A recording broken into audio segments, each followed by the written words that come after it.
what I want to talk about today is about being in the zone, because it's something that we talk about as athletes or people, and we talk about being in the zone. But actually, being in the zone is actually also connected with mindfulness, because it's about being in the here and now.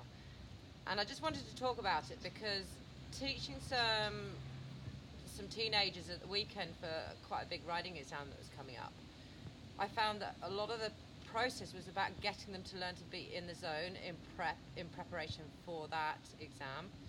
So it's playing around with certain things that I've learned to try and help them get into that. One was about having a good plan, and we'll talk about that at some other point. So having your goal and your plan and your set plan and your warm-up. The other is about actually getting into that zone.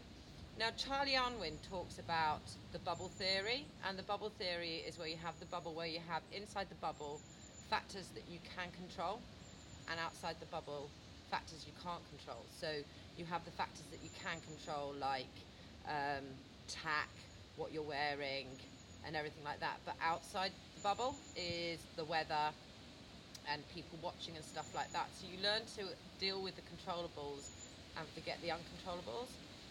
For me, what I find is a really good way and a visual way to think about is that when you've got these big plastic zorbs that people go around and play in, if you imagine that you're in that plastic zorb, that plastic bubble, then actually you're in that zone where it is just you and a horse, and it is just you in that moment.